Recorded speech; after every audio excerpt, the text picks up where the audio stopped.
Amazing stories from across the fruited plains, rolling mountains, rivers, and lakes of Tennessee. Brandon Lewis here. Excited to be with you. I hope you've got big weekend plans. I hope last weekend you got a little extended Memorial Day weekend where we got to honor and remember all of those who have served our country so valiantly, and especially the ones who gave the ultimate sacrifice so that we may maintain our freedom. Freedom is something that is purchased with the blood of patriots and the work of activists, and it is maintained that way still. And speaking of freedom, before we get into these Big 7 stories, I would like to personally invite you to the Tennessee Freedom Summit. This is our second annual event. We've got a great group of speakers. In fact, if I have your mailing address, which I may have, you should be getting an invitation in the mail that looks something similar to this. You see that puppy right there? We've got great speakers. Now, what is this thing going to be about, briefly? If you go to TennesseeFreedomSummit.com, Jason, if you'd go ahead and put that event link in there, that would be awesome. What you're going to discover is what's really happening in Nashville, what's really happening in the counties all around Tennessee. Information that you will not hear from the national talking heads, information that is only really held by those that are in the trenches working to make Tennessee free.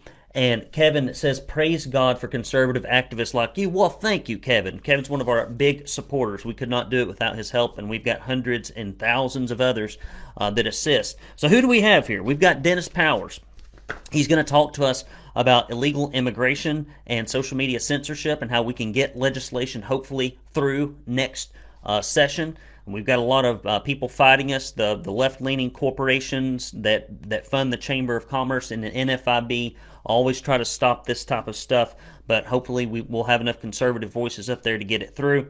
We've got Janice Bowling, who's going to be talking about nullification, how we can really assert our state's rights. We're going to hear from Robin Steenman, who is really the founder of the Moms for Liberty movement here in Tennessee, how we can take back our schools and get involved and be effective in local government. We've got Alex Abernathy, who's going to discuss kind of the Tennessee media situation that we have here. We've got Lori Cordoza Moore, who's going to talk about protecting our children. We're going to have Ann Roth to talk about how Christians can engage in their communities and in their culture and politically.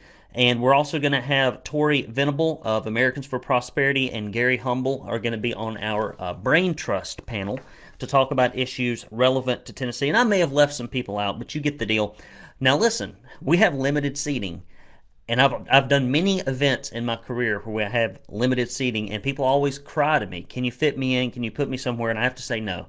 Because once the tickets are sold, they're sold. With the room is only so big. We can only put so many seats in there before the fire marshal gets on to us. So if you want to get your tickets, get them now before they're gone. And hey, if you don't want to come, get a ticket, give it to a friend, send them there. It's going to be in beautiful Nashville. We're going to start off at the Bold Patriot Brewing for an evening of fellowship where we're not pressed for time, so we can just hang out and talk. And then we're going to move on to the Hilton Garden Inn in downtown Nashville. It will be a good time. Jason has posted the links in the comment section, so if you'd like to get your tickets, go on and do it. Here we go. Tennessee state reps blast Biden for cutting food funding for schools that don't abide by gay mandates. I'm just going to use the word gay or queer because LGBTQ plus is just too much to say. The USDA, under the leadership of Biden-Harris administration, announced that they will begin reinterpreting existing U.S. code in order to force schools to allow biological males into females' restrooms, changing areas, and so forth. The USDA states that if schools don't abide by the order, federal funds for food for children will be cut off. What type of day and time are we living in where the President of the United States and our government has become so corrupt and far from God that they want to put girls in a dangerous situation in order to... Thank you. Jason told me to switch slides. Looky there. We'll put girls, little girls, in dangerous situations where they could be assaulted or other things could happen that are traumatic to them. And if we don't abide by that, then the federal government will withhold funding. I'm sorry. I think there are a lot of Democrats who probably take issue with this. I mean, this is beyond the pale. I mean, they're just, at this point, they don't even hide it anymore. Representative John Reagan said, "It's absolutely disgusting that a sitting American president would stoop to literally taking food out of the mouths of children. Why? To try to extort schools into letting boys use girls' showers. Mr. Biden, have you no decency?" Not surprisingly, this is the typical sleazy Democrat politics at its absolute worst. Threaten little kids on the free lunch program to get votes from the trans whatevers and their radically misguided supporters. Mr. Biden, have you no shame? He goes on to say, "Well, in Tennessee, we do not put up with such tawdry shenanigans. We already have laws on the books prohibiting the obscene practices you are demanding. Moreover, we will enforce them, and if it is necessary, take you all the way to Supreme Court and beat your creepy shakedown scheme." Representative Justin Lafferty said, "It is a shame that the current administration is so out of touch with common sense and common decency. Sadly, it is just the latest example of paternalistic federal government that feels the need to threaten and punish its rebellious children. As long as we continue to rely on Caesar's money, we will remain under the threats and whims of Caesar." Well, I'll tell you what, you want to talk about being on the federal tit. So much of our medical freedoms that went out the door for our federal workers, and for our healthcare workers is all because Governor Lee loves corporate money more than he loves Tennessee citizens and their rights underneath the Constitution. And we got a lot of them that are connected to the corporate PAC money and the government federal money up in Nashville, state reps and state senators that will not fix a lot of these issues. Money is a corrupting influence, and we've got a lot of corruption going on up in Nashville. Next slide. Looky there, Jason. I can learn things. Tennessee's Truth in Sentencing Law goes into effect on July 1st, a new law that will require some of Tennessee's most violent offenders to serve 100% of their prison sentences will go into effective on July 1st, 2022. Criminals found guilty of violent crimes such as murder, vehicular homicide, and carjackings will be required to serve their full sentence under a new law without the potential for early release or parole. For individuals convicted of less serious offenses such as aggravated assault, at least 85% of their sentences must be served. House Speaker Cameron Sexton and Lieutenant Governor Randy McNally pushed the bill to passage this year amid opposition from Governor Lee's administration. You know it's bad. It's like, who can be the bigger rhino? When you've got Randy McNally fighting Governor Lee. That's when you know. That's when you know it's serious. The legislation was sent to Governor Lee for his signature on March 25th. However, he refused to sign the legislation, and it was returned to the legislature on May 5th. The Lee administration did not agree with the bill, but the governor has yet to veto any legislation he doesn't agree with. He instead allows it to become law without his signature. I don't see what the point of that is. Sexton said, "Either we value life or we don't. This legislation is about the most violent crimes committed in our state. It is hard to stand with the victims and law enforcement by going easy on criminals unless you're Billy." Next story. Whoop. Next slide. Tennessee Congresswoman says FDA knew of formula shortage possibility in November. Imagine the federal or state government knowing about an emergency coming down the pike that is so patently obvious to anyone who has more than 2 functioning neurons would then let said train wreck occur. Happens all the time. We've had 2 years of it, and now we're living through all of the damage. I'll tell you what. I coach small businesses for a living. And when they started all the lockdowns, when they started interfering with people's lives, when they did all of this stuff that we now know did absolutely nothing, I kept saying over and over again, the economy is not a wind-up toy. It's not a wind-up toy. Businesses are not wind-up toys. And the larger the business is, the harder it is to get that thing back in motion now. You shut down a factory, mothball something. I was on the phone with one of the biggest coating manufacturers higher up in that organization here just about a month ago. And what they have to do to get plants back ready to produce things, what they have to do to get the raw material bottlenecks. I mean, it's weeks and months of setup and rehire and retool and calibration. And that crap doesn't happen overnight. All of this stuff that we are presently living through, because we had this massive psychotic event in our nation.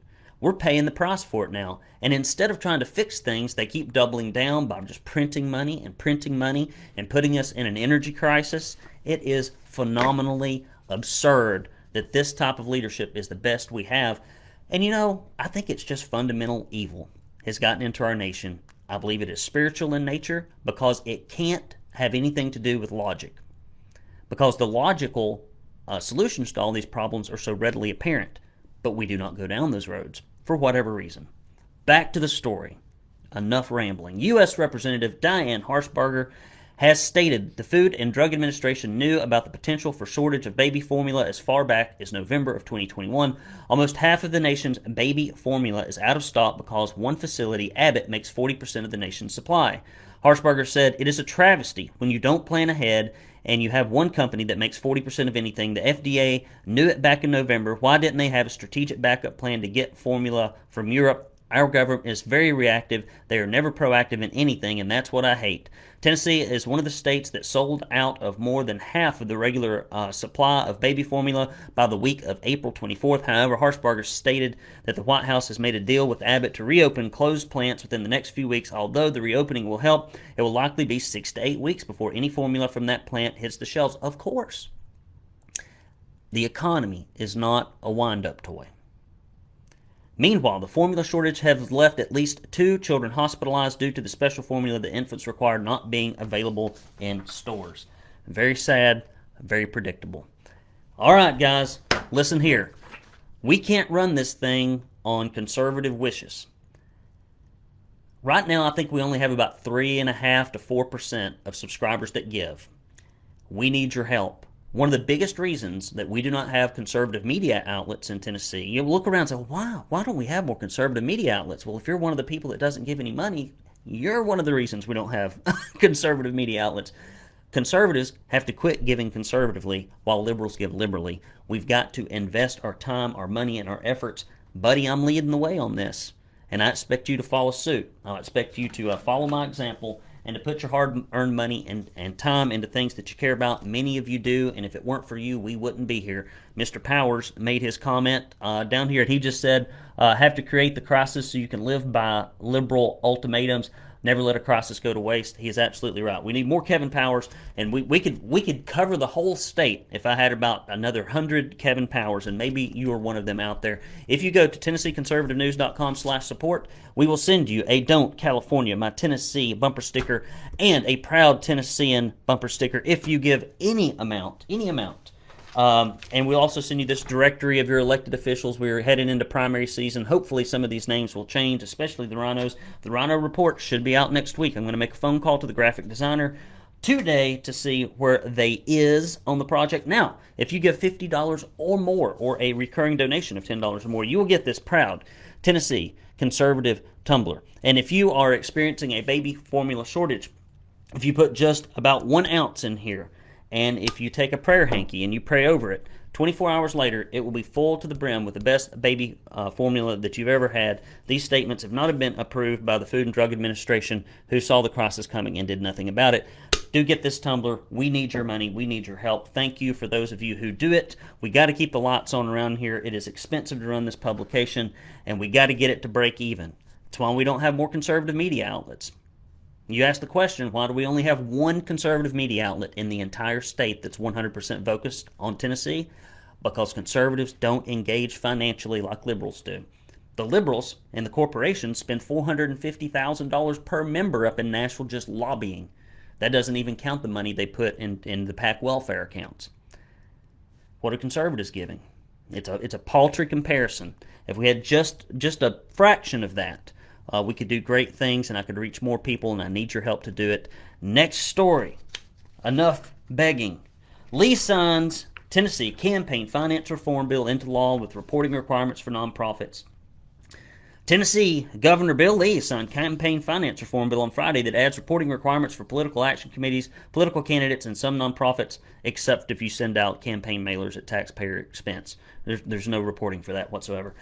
Senate Bill 1005 went to conference committee before being approved by the legislature on April 28th, before being signed by both the Speaker and Lee on May 28th. The bill will require nonprofits and 501c Evers designations to report expenses of more than $5,000 spent on communications with the image or the name of candidate. Should you just show the image or the name?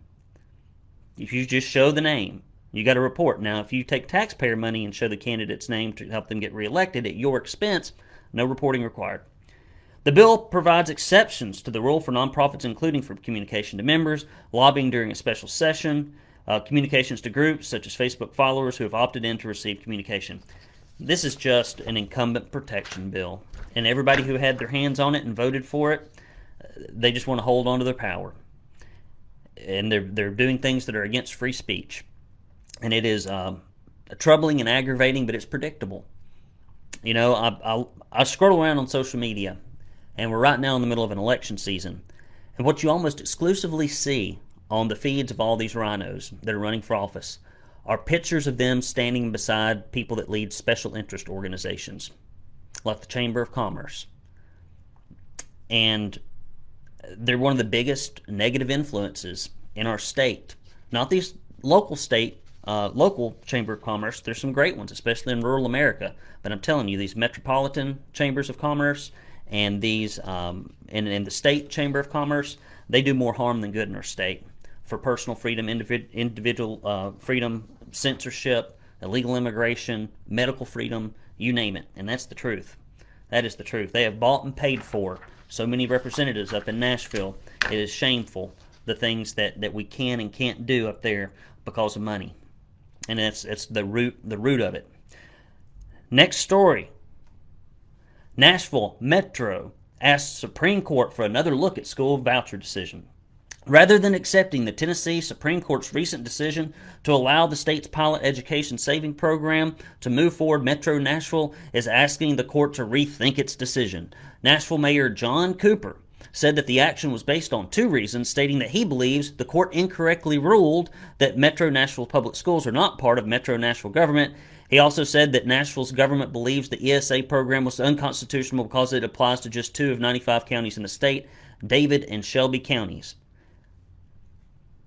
Here is a government that is almost bankrupt, that spends itself into oblivion, that treated its citizens and business owners more poorly than any other county in the state during all the mess.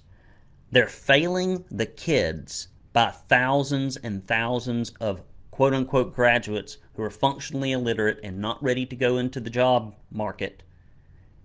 And all they're worried about is the status quo. They should be moving heaven and earth to get these government job factories to deliver just a little bit of excellence. But no interest in that. In support of the Supreme Court's decision, Beacon Center President CEO Justin Owen said, MNPS, which is Nashville Public Schools, and Shelby County Schools have consistently failed to provide every child with the education they deserve. They've had their chance. Now it's time to put parents in the driver's seat. The Tennessee Attorney General Herbert Slatery, who says, I think he's not going to serve another term, says the Education Savings Account program has always been about helping Tennessee students, giving eligible families a choice in education and opportunity. They currently do not have. It challenged the status quo, a move that is always met with resistance. The case is set to return to trial court for a ruling on its legality outside of the Home Rule Amendment. And I'm telling you what, we got 95 counties. There are kids failing in every county. There are kids that are behind in every county. There are kids stuck in terrible situations in every county. Why in the world we can't help more than just 2 counties? I'll tell you why. Look, here in my county, we had rhinos take taxpayer money to hire lobbyists and the school board to go up to Nashville and to kick our county out of it. Todd Gardenhire had a hand in that. Mayor Jim Coppinger had a hand in that. All this mess. Keeping our kids down because they want to make sure the government job factory keeps getting pumped money into it. I'm telling you, it is far more about the money than about the kids. Lee signs budget appropriation bill that includes $500 million for new Tennessee Titans Stadium. Tennessee Governor Bill Lee signed an appropriation bill that includes $500 million toward a Tennessee Titans Stadium on Wednesday. Same football game, same location, same development still happening in the area. No relief or support for small businesses. So many things got put behind the budget this year that should have happened, like social media censorship legislation, so that we can have freedom of speech online, and that our presidential candidate might actually be able to use the town hall of the 21st century. No, no, no, no. That would have cost $100,000. We ain't got it. It's because we got rhinos in all these committees, and they kill legislation. And now that the Facebook lobbyists have gotten their way into Nashville, they're going to start doling out money. And as soon as they start doling out money, you can count on rhinos to abandon their principles. Well, not their principles, to abandon a little bit of principles that they had to say in order to get elected. The estimated $2.2 billion stadium is expected to open for the 2026 Titans Stadium. The Titans ownership is expected to put $700 million toward the project, including an approximately $200 million loan from the National Football League, while the remaining $1 billion is expected to be paid for from taxes heading into account with the Metro Sports Authority in Nashville. This bill is part of a $52.8 billion budget for the state, $500 million in bonds for the Dome. That's about a 20% increase in the budget. Tennesseans are still struggling. Inflation's going through the roof. What's Governor Lee want to do? Spend more taxpayer money. That includes 5.5% in sales tax from the stadium, along with 2.75% tax on the 130 acres of future development around the stadium. The local Nashville sales taxes will have a similar format, and a new 1% hotel-motel tax in Davidson County will be added to this fund. It's amazing. Crony capitalism at its best. This is the perfect example of it. Picking winners and losers. Well, how if there's just one activity where people throw this object around, and we think it's a good idea if everybody who stays in Nashville has to pay a tax for that? That sounds like a good idea. I think like 11 to 12 lobbyists were hired. I interviewed Greg Vital, and I think that'll air next week. And he said that no less than 7 or 8 of them came by his office, and he said, "I'm not voting for it. You're wasting your time." And they're the same lobbyists that are in the offices of these lawmakers day in and day out. Corporate money and lobbyists. You want to do some reform? Closed circuit transmission to Randy McNally or Cameron Sexton. If you really want to do some reform, instead of just protecting incumbents for their re-election campaigns, how about we deal with lobbying and the undue influence of left-leaning corporate money up in Nashville? That would be something that would actually help. I doubt that we'll get to that. But we'll put it in front of the committees, and we'll let them kill it. And we'll tell you who kills it, and maybe they won't get elected the next time. Next story. A Tennessee firefighter suffering from PTSD demoted and dismissed 4 years before retirement. A firefighter in Columbia, Tennessee, suffering from PTSD is undergoing treatment, was first demoted and then dismissed only 4 years before his retirement. Roy Brooks, who served as a firefighter captain in the city of Columbia, was called in by the administration on April 11th and demoted from the rank of captain to that of firefighter for 3 separate incidents. Brooks told the Tennessee Conservative this was the first time he had been made aware of the 2 incidents. During this meeting with the administration, Brooks was made to sign a last chance agreement form that should have been effective until his retirement in an appropriate 4 years. Part of their agreement was Brooks to attend Employee Assistance Mental Health Program. Brooks tells us that he attended the sessions and additionally researched PTSD. He used some of his accrued sick leave for the next several shifts due to panic attacks that occurred the nights before as he's packing up to get ready for work. In order to deal with the issue and continue the mental health sessions, Brooks acquired an additional leave time under FMLA. However, Brooks called the city hall again on May 26th and was dismissed from the city with benefits ending May 31st.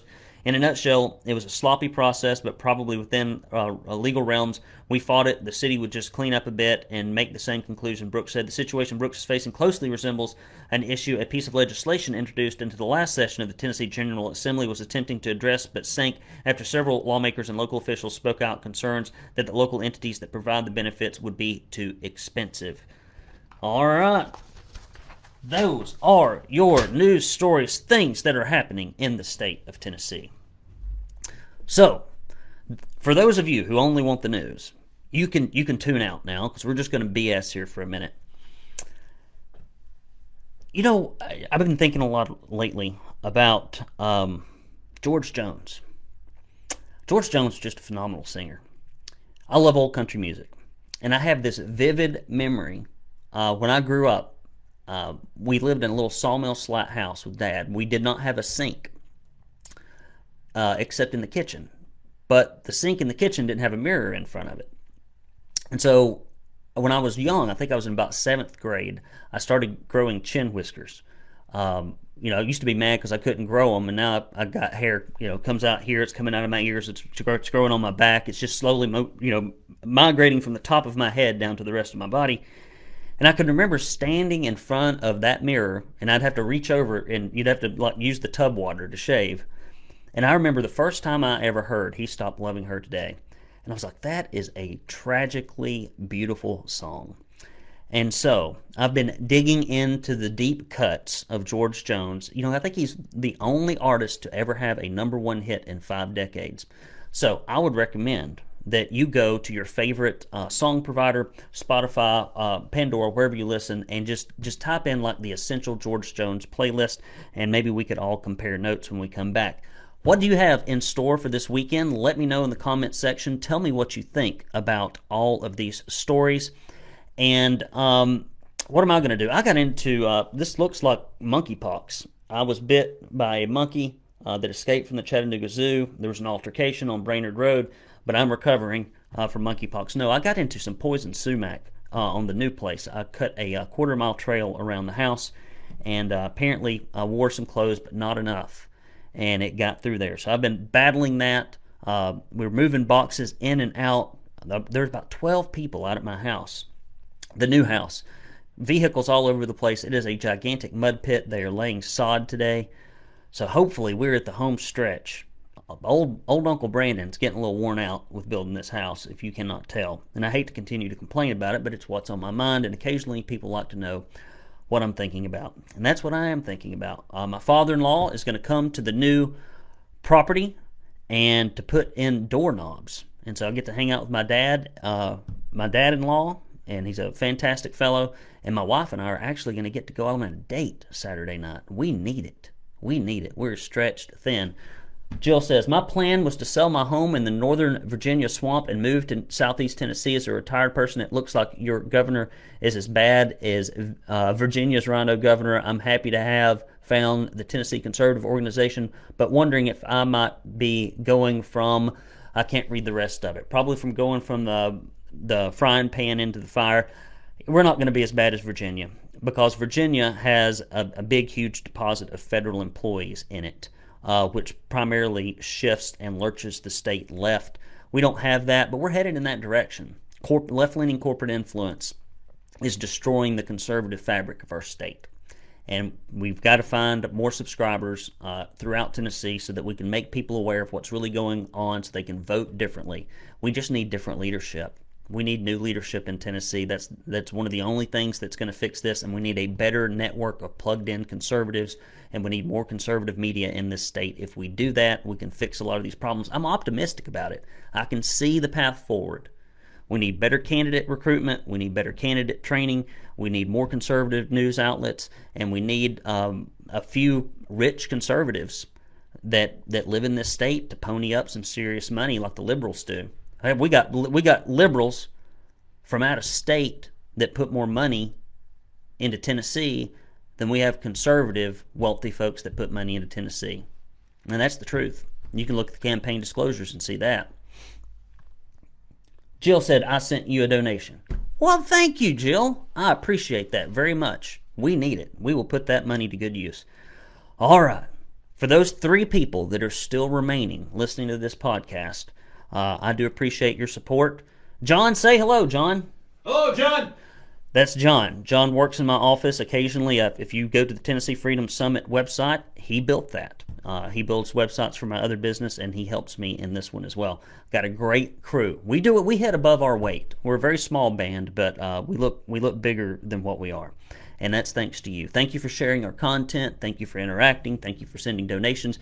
Guys, please do sign up for the Tennessee Freedom Summit. I want to see your smiling faces there.